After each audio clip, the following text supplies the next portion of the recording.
Mary knows every single fact about color. She's the world's leading expert on it, yet she's never seen green grass, red sunsets, or a blue sky. She knows the physics, the biology, the neural pathways, every last detail about color.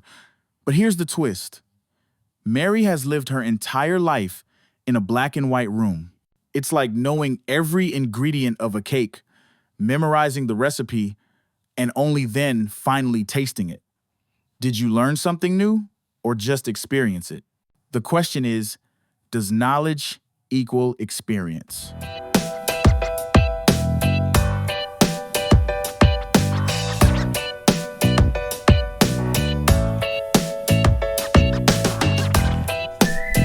Welcome, fellow adventurers, into the labyrinth of the mind, to the Ponder Parlor, where we serve mind snacks to curious thinkers and tackle the deepest philosophical puzzles with a healthy dose of curiosity and perhaps a few existential giggles. Today, we're peeking into a very peculiar room, a room that has sparked more debate than whether pineapple belongs on pizza. We're talking about Mary's room. Imagine, if you will, a brilliant scientist. Her name is Mary. And Mary is not just any scientist. She is the world's leading expert on color. She knows everything, and I mean everything, there is to know about color. She knows the physics of light, the exact wavelengths that correspond to every hue. She understands the biology of the eye, how rods and cones detect these wavelengths and send signals to the brain. She knows the neural pathways, the exact firing patterns that occur in your brain when you see red or blue or yellow. She knows it all. Every last quantifiable, objective fact about color. But here's the twist. Mary has spent her entire life, from birth, in a special black and white room. Everything she sees is in shades of gray. Her books are black and white. Her computer screen is black and white. Even her pet monochrome hamster, Bartholomew, is black and white. She has never, not once, seen a single speck of actual color. No vibrant green grass, no fiery red sunsets, no brilliant blue skies, just facts. Lots and lots of wonderful, detailed, black and white facts about color. Now, one day Mary is released from her black and white room. Or perhaps a mischievous philosopher slips her a vibrant red apple. The moment she sees that apple, that undeniable, glorious, fire engine red, does Mary learn something new? This, my intellectually stimulated comrades, is Mary's Room, a thought experiment proposed by the Australian philosopher Frank Jackson in 1982. And it's not just a cute story about a color-deprived scientist. It's a philosophical bombshell aimed squarely at our understanding of consciousness, knowledge, and what it truly means to experience the world. Let's break this down into two competing ideas. A physicalist would argue, no, Mary doesn't learn anything new. They'd say, Mary already knew all the physical facts about color.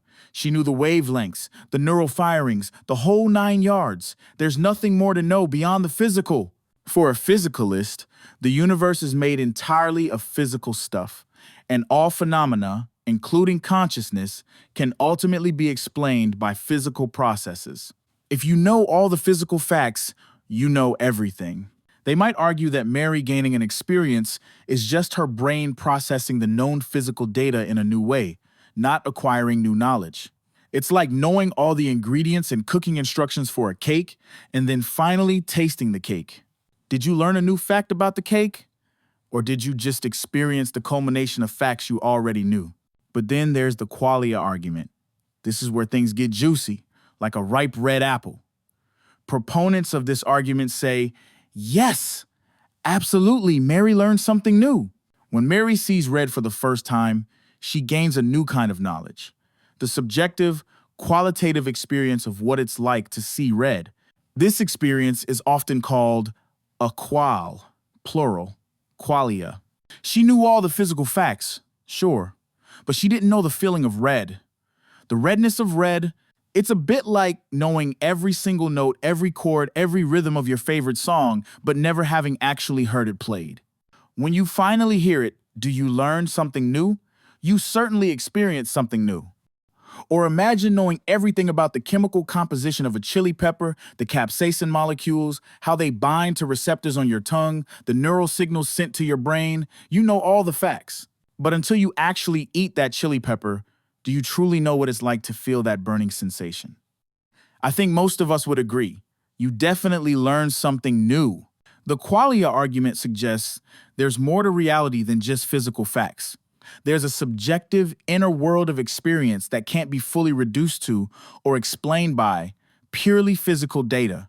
It's the difference between knowing about something and knowing what it's like to experience it. This thought experiment challenges the idea of physicalism, the belief that everything in the universe, including our minds, is fundamentally physical. If Mary, knowing all physical facts, still learned something new, then physical facts aren't the whole story. There's something extra, something non-physical, at play. Now, some philosophers try to argue their way out of Mary's room. They might say, well, Mary just gained a new ability. The ability to imagine or recall the color red, not new knowledge. But for many, this feels like a linguistic trick rather than a genuine resolution. When you gain an ability to do something new, like ride a bike, you've also gained new knowledge about how it feels to balance, about the sensation of the wind. So, what does this mean for us, outside of Mary's peculiar, once monochromatic living quarters? It highlights the profound mystery of consciousness. How do our brains, these incredibly complex lumps of gray matter, give rise to subjective experiences? How does the firing of neurons transform into the feeling of joy, or the taste of chocolate, or the sound of your favorite song? Mary's room doesn't offer an easy answer. Instead, it pushes us to confront the limits of our understanding. It forces us to ask, is there more to reality than what physics can describe?